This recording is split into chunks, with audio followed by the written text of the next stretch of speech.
Bom dia a todos. É com enorme prazer que eu retorno a esta casa, depois de 2 cirurgias nas cordas vocais, e agora, com a voz mais solta, consigo voltar a falar em público. E, falando nisso, eu agradeço a Deus por ter me dado essa oportunidade de retornar e aprender a falar de novo. Nesta manhã, nós vamos fazer uma reflexão sobre o capítulo 17, o capítulo 17, aqui, ó, Evangelho segundo o Espiritismo, capítulo 17, Sede perfeitos. Quando nós lemos no Evangelho de Mateus, o texto onde Jesus nos aconselha sermos perfeitos como o Pai, nós vamos ler esse texto para iniciar a nossa palestra. A maioria de nós pensa ser impossível fazer o que ali Jesus propõe. Nós vamos dizer que impossível não é, mas não se consegue da noite para o dia. E muitas das vezes, para atingir a perfeição relativa que aqui na Terra é possível, nós nos deparamos com criaturas que não têm nenhuma cultura, uma instrução, ou outros que são muito jovens e já demonstram ter esta capacidade de se comportar moralmente de forma mais perfeita do que os outros. Então, a reflexão de hoje é entender o porquê dessa facilidade ou dificuldade de nos comportarmos de forma perfeita, que não incomode os outros e não agrida as pessoas ao nosso lado. E a resposta está no título do estudo de hoje, Maturidade do Senso Moral. Nós vamos ver, depois de estudarmos minuciosamente esse item 3 do capítulo 17, o homem de bem, e o item 4, bons espíritas, que as pessoas têm esta qualidade de agir de forma justa, não só justa, mas de forma agradável a todos que estão à sua volta. Elas têm uma maturidade que vai além do conhecimento intelectual e da idade física do corpo. E é isto que nós buscamos adquirir na doutrina dos espíritos, ou no estudo dessa doutrina e na convivência fraterna dentro do movimento e das casas espíritas. Adquirir uma maturidade moral que independa do nosso conhecimento intelectual, mais uma vez repetindo, algo que amadurece dentro do ser, que o torna brando e pacífico, compreensivo, e independe também da idade cronológica. Porque nós temos exemplos de pessoas já na última idade, completamente irracíveis, que não são capazes de tolerar e compreender as falhas alheias, não ser indulgente com o próximo, não compreender que cada um de nós estamos num estágio evolutivo tal que nos permite agir de forma mais perfeita ou menos perfeita. E além de não compreender, não dar o tempo necessário para que cada um amadureça e seja melhor um pouco. Muito bem. Vamos então ver no Evangelho de Mateus como foi que Jesus nos aconselhou isto. e iniciar a nossa reflexão. Vamos ler. Amai os vossos inimigos. Ih, já complicou. Fazei o bem aos que vos odeiam e orai pelos que vos perseguem e caluniam. Nossa, complicou mais ainda. Está muito difícil. Porque se somente amar os que vos amam, que recompensa tereis disso? Não fazem assim também os publicanos? Se unicamente saudardes os vossos irmãos, que fazeis com isso mais do que outros? Não fazem o mesmo os pagãos? Sede, pois, vós outros perfeitos, como perfeito é o vosso Pai Celestial. O capítulo 17 do Evangelho é curto, mas é profundo demais. Nenhum de nós conseguimos ler esse capítulo sem parar parágrafo por parágrafo, para meditar no que ali está. E muitas das vezes passa por cima, não admitindo conscientemente, dizendo, isto é impossível de ser feito. E como nós dissemos no início, não é impossível, é difícil, mas é preciso começar.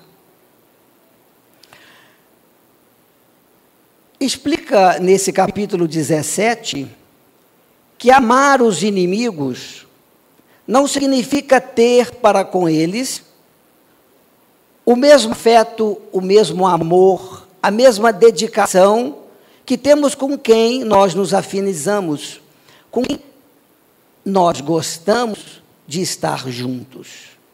Mas pelo menos, ter a eles o bem que nos for capaz de fazer. Não lhes desejar o mal, não desejar ciladas para que escapem.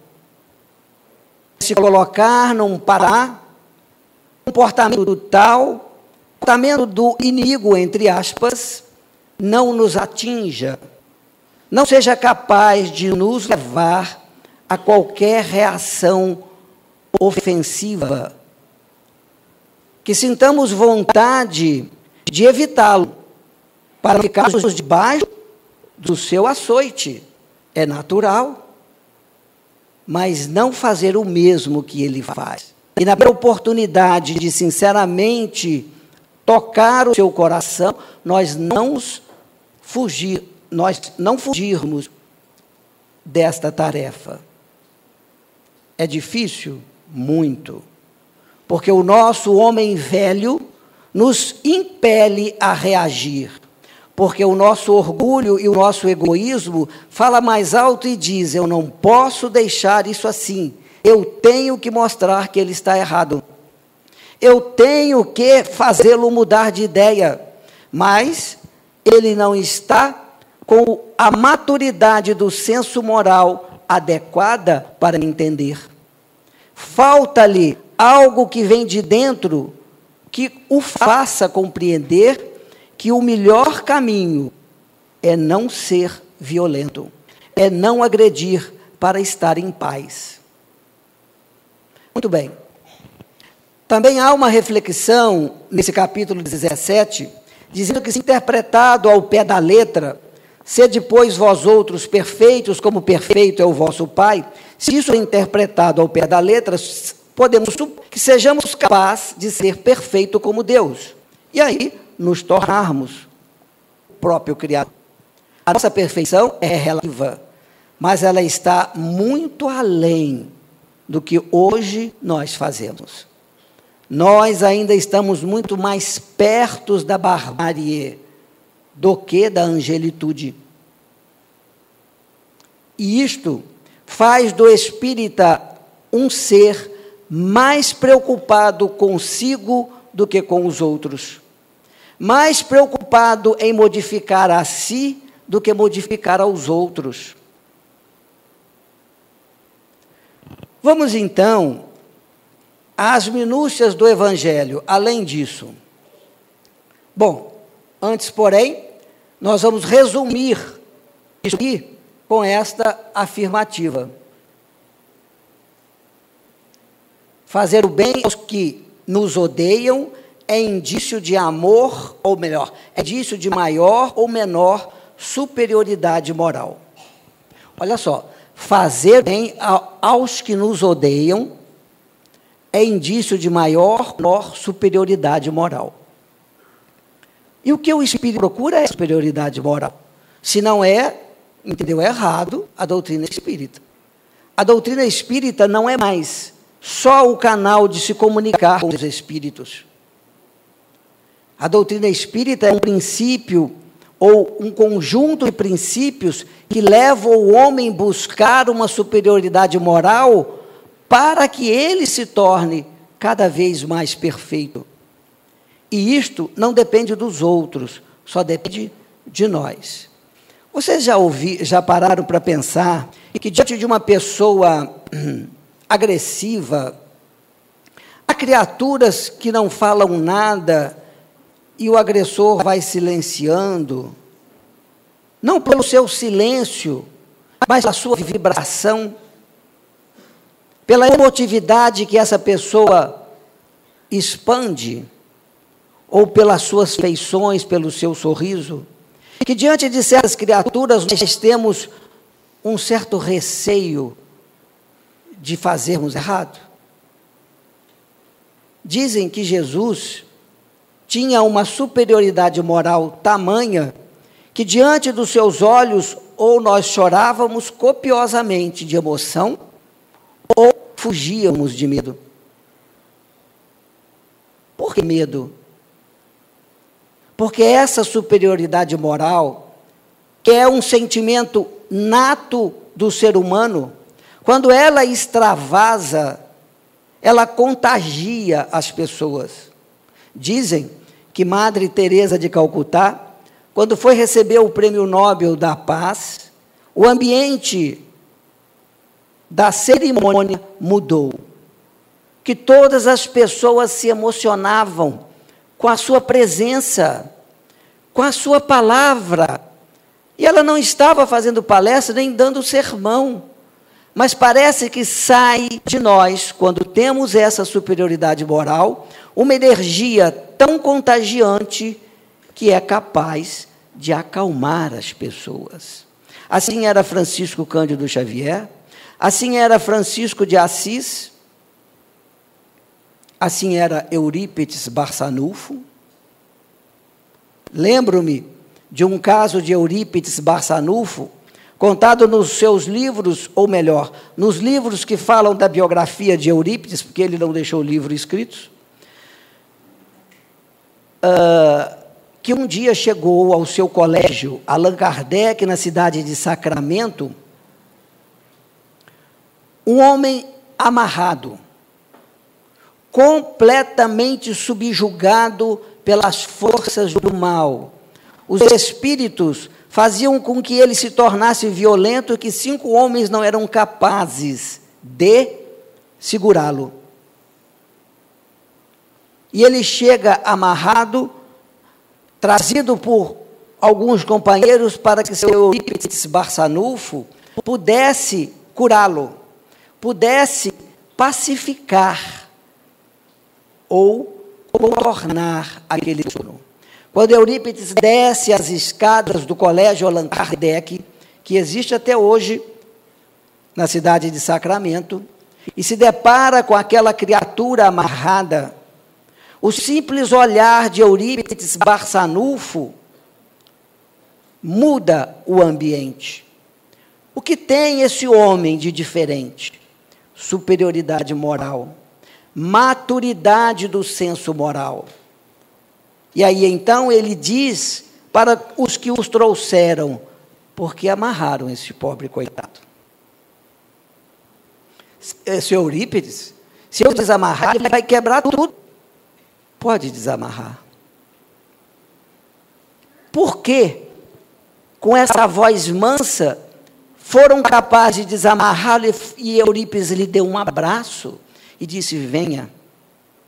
Ele não falava apenas com o médium subjugado. Ele falava pela sua vibração todos os designados que ali estavam. E os desencarnados entendiam a linguagem da energia e respeitaram. E disseram: coloquem-no no quarto que nós temos reservado no subsolo do nosso colégio, porque vamos iniciar o trabalho de desobsessão. E assim esse homem ficou semanas convivendo com as crianças do colégio de Eurípides Barçanufo, sem um dia sequer se tornar violento. É essa superioridade moral que nós, como missão pessoal, buscamos dentro da doutrina espírita. Vamos conseguir? Talvez um pouco, se nos esforçarmos. Mas para nos esforçarmos, é preciso primeiro enxergar quais os pontos temos a mudar em nós. Nas nossas colocações, nas nossas posições, nas nossas atitudes e nos nossos pensamentos. Vamos ver então em minúcias o que o Evangelho fala a respeito disso. Antes, porém, eu vou perguntar para vocês: para que serve acreditar na mortalidade da alma, na comunicação dos espíritos, na existência das cidades espirituais e na reencarnação?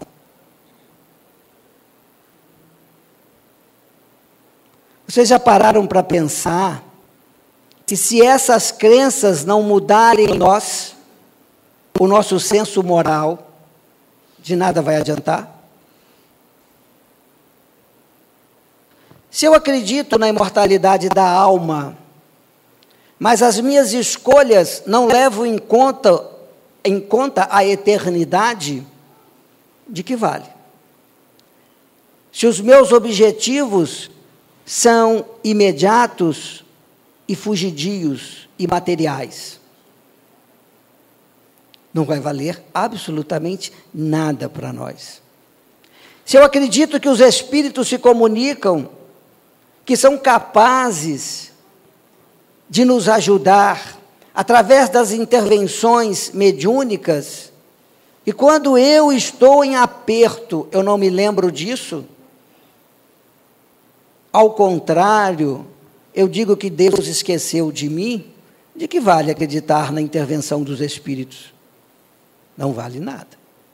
A mesma coisa com as cidades espirituais, que nós sabemos que é a continuidade da nossa vida, mas nós vivemos sem encher a nossa bagagem do que poderemos usar lá.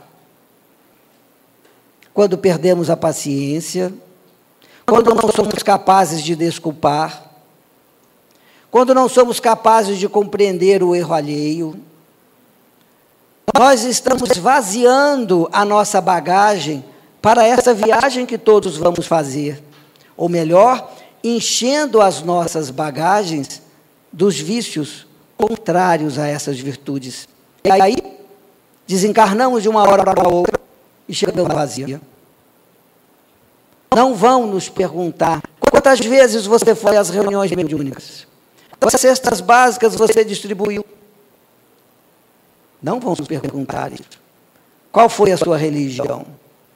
Ninguém vai querer saber disso. Quantas lágrimas você enxugou? Quantas vezes os seus ouvidos foram capazes de ouvir a reclamação do outro e se condoer dela? E é esta bagagem que nós precisamos adquirir, mas não se adquire, repito mais uma vez, sem desenvolver um senso moral elevado. O estudo, a meditação, os nossos encontros são momentos para que nós possamos tentar internalizar esses princípios espíritas, para que eles mudem o nosso jeito de ser. Mas se isso não acontecer, vamos chegar como se nada tivesse acontecido, como se nada tivesse mudado. Vamos chegar com a mente vinculada ao agressor, a quem eu não perdoei. Vamos chegar nas cidades espirituais ou no plano espiritual, ligado aos bens materiais que deixei e que agora está usando, não são meus filhos, são pessoas estranhas. Vou voltar para tentar interferir na vida daqueles com quem eu convivia, achando que essas pessoas ainda me pertencem e que elas precisam continuar fazendo o que eu acho que é certo. Aonde e como estamos vinculando os nossos pensamentos e valores morais? De que maneira? Estamos preocupados que o outro seja feliz ou estamos querendo que ele reze na nossa cartilha? Que ele faça o que o egoísmo e o meu orgulho dita como lei? A reencarnação é a mesma coisa. Eu disse esta semana que nós precisamos mudar o nosso jeito de ser na Terra para melhorar a nossa sociedade, pensando nos nossos filhos, nos nossos netos, para que tenham um mundo mais justo e fraterno, e pensando na nossa próxima encarnação, porque nós vamos voltar, se Deus quiser, nesse planeta, ou em outro, se não merecermos aqui ficar. Mas o mundo hoje eu tento fazer melhor pelo meu exemplo, é o mundo que eu vou viver nele nos próximos anos. Então, meus irmãos, sem mais delongas, vamos ver no Evangelho, no item 4, no item dos Espíritas, o porquê isso, falando, não acontece tão rapidamente no nosso dia a dia. Muitos, entretanto, dos que acreditam nos fatos das manifestações espíritas, não lhes apreendem as consequências nem o alcance moral. Ou, se os apreendem, não os aplicam a mesmos. E aí a pergunta: eu acredito na imortalidade da alma, eu acredito na encarnação, mas as consequências morais disso, eu não faço ideia. Eu acredito porque eu escuto palestra e eu leio e eu vejo que as pessoas, e eu agora eu sou espírita, mas não é assim. Se os nossos filhos escolherem caminhos para as suas vidas, que nós achamos que não vai dar dinheiro, nós fazemos um escarcéu dentro de casa. Opa, mas ele está escolhendo algo que afiniza com o seu dom, em que ele vai ser o melhor naquele caminho, que seja a música, que seja o teatro, que seja uma profissão qualquer. O mais importante é que quando ele a estiver exercendo, ele seja companheiro dos que trabalham com ele. Ele enxergue dentro dos olhos dos seus companheiros de trabalho pessoas que necessitam da sua sinceridade, da sua amizade, seja qual for o trabalho. Se ele vai viver com muito ou um pouco, não é o mais importante. Não é não, então vive sem dinheiro, quero ver. Não estou dizendo isto. Mas as nossas necessidades materiais são de acordo com as nossas exigências pessoais. Às vezes temos muito mais do que precisamos e achamos que ainda temos pouco. Muito bem. Então, por que acontece isso? Que nós não entendemos as consequências morais dos princípios espíritas. Neste item, ele fala exatamente que isso se deve à falta da maturidade do senso moral. Hoje em dia, muitas crianças têm demonstrado bastante maturidade moral. Alguém aqui é testemunha disso? De crianças de 4, 5 anos, que já são capazes de dividir o pouco que têm, por se condoer com a necessidade do colega da escola. Quem lhes ensinou isso? De onde vem esse aprendizado? Como Luciana, minha esposa, relatou da nossa netinha de 4 anos e meio. Ela levou o lanche, os colegas gostaram do lanche, eram 4, o que, Luciana? 4 biscoitinhos. Aí ela chegou em casa contando. Eu dei um para fulana, dei um para ciclana, dei o terceiro para Beltrana. E aí eu fui comer o meu. E a outra coleguinha também quis. Eu dividi no meio. Quem ensinou isto? De onde vem esse aprendizado, se não das conquistas da alma? De vidas passadas, acostumadas a fazer isso naturalmente. Não há esforço para se fazer. Não há aprendizado intelectual. Há apenas uma compreensão nata de que fazer o outro feliz, você se sente feliz.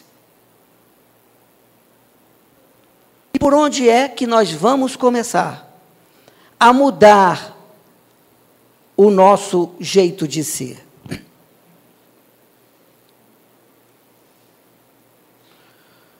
Aqui uma definição, também do Evangelho, do que é o senso moral. É um grau de sensibilidade, a que se pode chamar maturidade do senso moral. Maturidade que independe da idade e do grau de instrução, porque é peculiar ao desenvolvimento, em sentido especial, do espírito encarnado. Olha só, vocês estão vendo que o que eu estou dizendo é literalmente o que está escrito no Evangelho.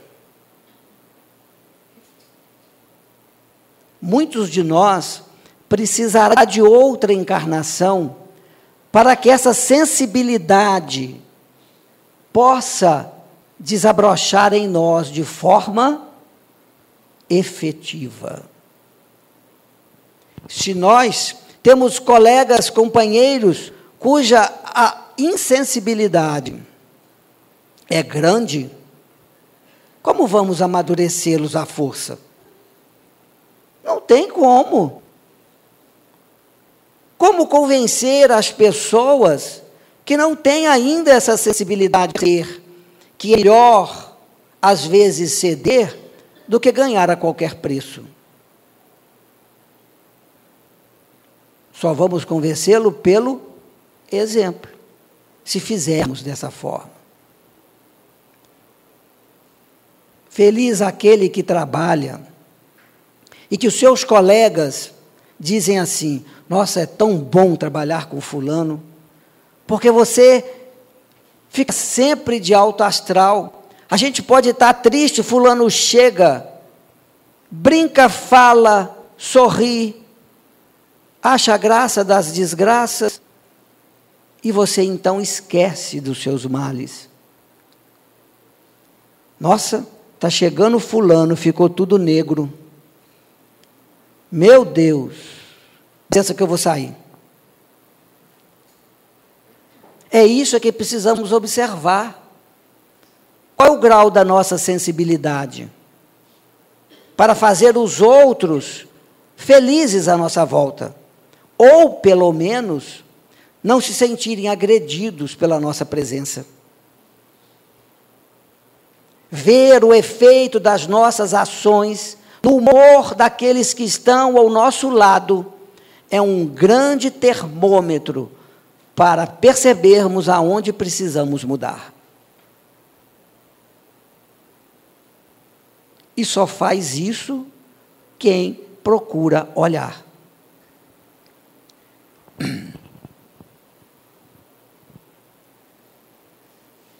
O outro item, o homem de bem. O verdadeiro homem de bem é o cumpre... Opa! Esbarrei aqui. Espera aí, deixa eu ver se volta. Voltou. O verdadeiro homem de bem é o que cumpre a lei de justiça, de amor e de caridade, na sua maior pureza. Interroga a sua consciência, se fez todo o bem que podia, se desprezou voluntariamente alguma ocasião de ser útil, se ninguém tem qualquer queixa dele. Este é o caminho de desenvolver a sensibilidade moral. Se nós continuarmos a responder para a nossa mente, para o nosso interior, quem não gosta de mim, azar, eu vou ser o que eu sou, e o que eu sou é o desastre ambulante que desarmoniza o ambiente onde eu entro, serei sempre rejeitado. E nós não percebemos o quanto mal isso faz para nós. O quanto de energia isso acumula, energia negativa, energia destruidora, acumula em nossa volta. O quanto ao anoitecer nós estamos mais cansados do que os outros, que ao contrário, trabalharam leves, felizes e alegres. É por isso que é preciso descobrir prazer no que se faz. Se continuarmos a agir e a fazer para possuir e não para servir ou ser feliz, a nossa luta diária vai nos cansar bastante. Se continuarmos a viver para nos degladiarmos verbalmente com os outros, ao anoitecer, nós vamos estar cansadíssimos, estressados. Francisco Cândido Xavier trabalhava de 7 da manhã às 5 da tarde. Às 7 da noite, invariavelmente, estava na casa espírita. Era ouvido aberto a todos que o buscavam. Porque psicografava até 11 horas da noite e depois fazia, cumprimentando as pessoas. Várias e várias noites da casa espírita, 4 horas da manhã, 5 horas da manhã, às 7 horas, estava no trabalho de novo. Durante o dia de trabalho, ele não trabalhava de mau humor, porque viveu ou passou a noite acordado. Muitas das vezes o trabalho ia até às 6 horas da manhã. Ele pensava, meu Deus, como eu vou aguentar trabalhar o dia inteiro? Mas eu não podia ter deixado de atender a essas pessoas. Ele simplesmente tomava um banho, fazia sua oração e seguia para o trabalho. E as suas atitudes no trabalho eram de tal maneira que as pessoas falavam assim, o Chico é um bobo. Ele serve de cavalo para todo mundo explora, todo mundo abusa, ninguém o respeita. Mas ele não estava preocupado com isso. Ele enxergava nos olhos das criaturas que elas sofriam.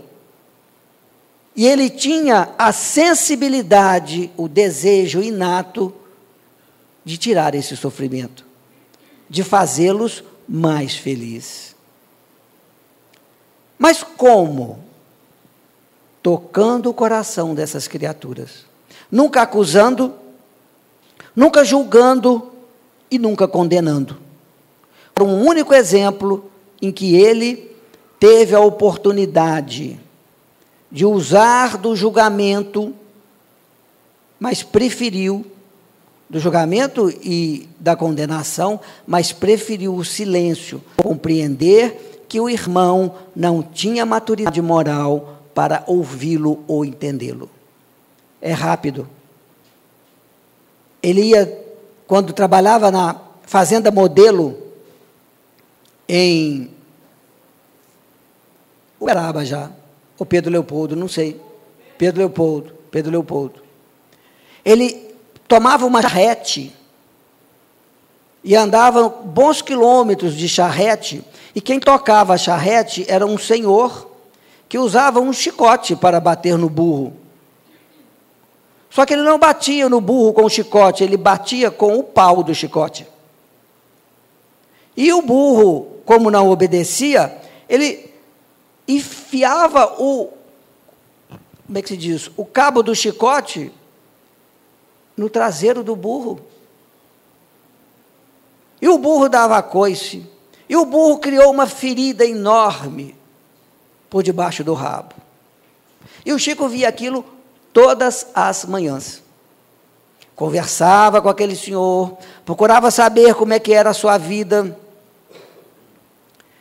Descobriu que aquele senhor tinha uma família com vários filhos, que era o único que trabalhava, que a vida era difícil, e todas as vezes que o burro sofria os golpes do charreteiro, ele buscava um assunto para tentar desviar a atenção do charreteiro, para que ele fosse mais brando com o burro, mas jamais abriu a boca para dizer: você é mais burro do que ele, você merece a cadeia, eu vou te denunciar, eu vou te entregar para a polícia, eu quero ver você sofrendo o mesmo que o burro sofreu ou está sofrendo.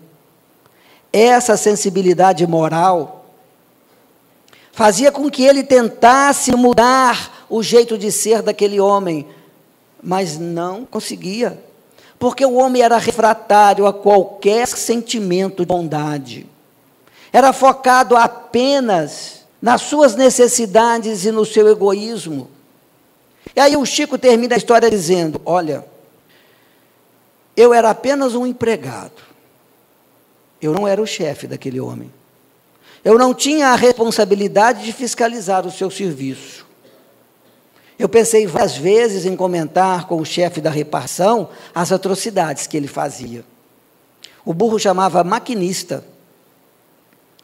Então, como eu não tinha essa responsabilidade, eu percebi que se eu assim fizesse, se eu o entregasse, ele perderia o emprego de imediato, porque era contratado, não era concursado, e que várias crianças ficariam sem o pão dentro de casa, inclusive a esposa que não trabalhava. Eu ponderei e escolhi, pela atitude de deixar que aqueles que têm a responsabilidade de fiscalizar o serviço, que o fizesse. E orava todos os dias para que o burro suportasse e para que aquele homem amansasse. E as minhas palavras de conversas sempre foram nesse sentido. Mas, como às vezes nós somos com o sofrimento, um dia o chefe da repartição veio despedir-se de nós, e aí percebeu a ferida no burro. Perguntou o que era, o homem explicou que o burro era, como é que se diz? Era um burro empacado, era um burro ruim, que não sei o quê, que isso funcionava daquele jeito. Ele ordenou que o charreteiro descesse, mandou trocar o burro, mandou tratar o burro e despediu o homem. Mas não foi pelas mãos daquele que compreendeu que um mal maior seria feito pelas mãos dele, se ele denunciasse.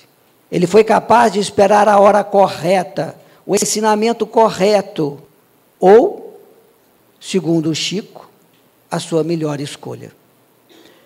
Essa sensibilidade moral também é vista aqui, porque o homem de bem possuído do sentimento de caridade e de amor ao próximo, faz o bem pelo bem, sem esperar paga alguma.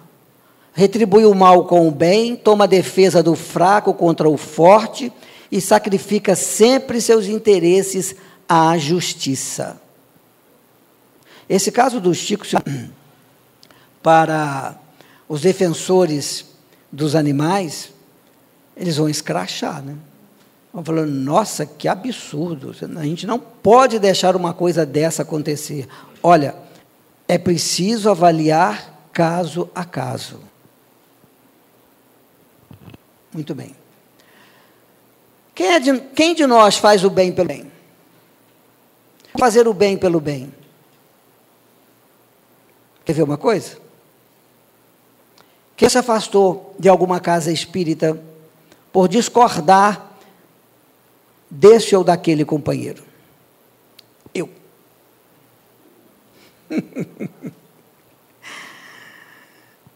Muitas pessoas, ou muitos de nós fazemos isso.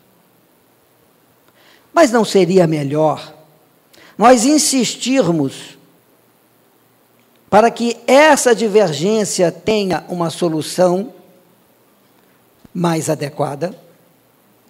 Eu vou falar para vocês, eu mudei de casa espírita, o problema veio para a minha casa espírita de novo. A pessoa difícil voltou. Falei, ô Jesus, nós vamos ter que aprender a conviver. Nós vamos ter que aprender um a ouvir o outro e falar com o outro o que cada um está pensando sem se exaltar. Esse é o ensinamento que estão me pedindo. Só pode, porque eu mudo, o problema vem junto. Ou aparece outro pior ainda. Quando pensa em fazer o bem pelo bem, não se pensa em nenhuma recompensa. Que essa recompensa seja só o nosso conforto emocional. Eu vou parar de aplicar o passe na casa espírita, porque fulano aplica o passe errado. E eu falei para ele aplicar o passe certo e ele continua fazendo errado. Cumpre a sua tarefa, faz do jeito certo, mas faz com o coração. Por que você vem à casa espírita? Para contribuir com os outros? Não, eu venho para contribuir comigo, para enxergar ou me enxergar os outros. Porque os outros são o espelho das minhas atitudes. Tudo que eu faço bate no outro e volta em mim. Se eu souber ler esse reflexo, eu vou me enxergar. E nós não somos bonitos, não, viu? Não somos bonitos, não. Meus queridos, na sequência desse aprendizado, o Evangelho nos fala que a indulgência para com as fraquezas alheias é o melhor caminho para desenvolver a sensibilidade do senso moral. O que é ser indulgente às alheias? Fraquezas, erros, comentos, é exatamente não se importar que os outros erram. Não nos acharmos os juízes e os doutores e os reformadores das atitudes alheias. Nós não vamos reformar falando. Nós só vamos ajudar os outros quando tocar os seus corações e convencê-los que o jeito que eu faço é melhor, traz mais prazer, traz mais consequência boa para as nossas vidas. O indulgente às alheias, ele não divulga essas faltas. Sabe a distribuição de cesta básica? Sabe o plano? Você precisa ver o que ele fez ontem. Destratou uma mulher, destratou um homem, mas ele falou isso, falou aquilo. Não sei como é que pode, tem 40 anos de despedido. Assim é a nossa primeira fala diante dos erros dos outros. Nós não nos calamos, nós sentimos prazer em evidenciar o erro do outro. Por quê? Em divulgar o erro do outro. Por que nós sentimos isso? Porque quando estamos divulgando, subliminar, não vou falar essa palavra difícil, não.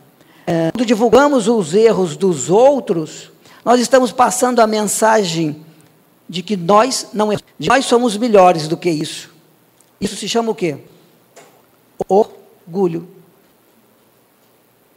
O prazer de mostrar aos outros que fulano é capaz de errar é para mostrar que nós não erramos. Aí amanhã a gente erra pior ainda. Quando os outros começam a nos colocar na berlinda, cadeira de criança, que você fica na berlinda no destaque. Quando nos colocam nesse destaque, nós nos sentimos muito mal. Fazei aos outros o que gostaria que os outros nos fizessem. Este é o ensinamento. Então, ser indulgente com as faltas alheias é se preocupar em corrigir quem? As nossas faltas. As nossas deficiências e não a do outro. Mas ele é meu filho. Eu tenho que corrigi-lo. Conseguiu corrigir um filho efetivamente, que desde a adolescência escolhe os piores caminhos para a sua vida? Quem conseguiu corrigir? Poucos. Por quê? A pessoa se corrige quando amadurece. Não se corrige porque nós estamos mandando. Não se corrige porque nós estamos falando. Mas quando compreende que aquela família está sofrendo muito. Então, sigamos caminhos, não pensemos com os que estão ao nosso lado. Vamos evitar entrar na onda desses erros ou acobertá-los. Cada um terá das suas atitudes, mas seremos atentos para dar a mão quando esse outro precisar. Lembro do meu irmão, que eu já contei isso daqui, quando adquiriu o câncer, ele perguntou à minha mãe: mãe, por que a gente sofre tanto nessa vida? E ela disse: é para refletir nas nossas ações. Pensar no que vale a pena, que não é corpo material, mas as nossas relações afetivas, os nossos valores morais.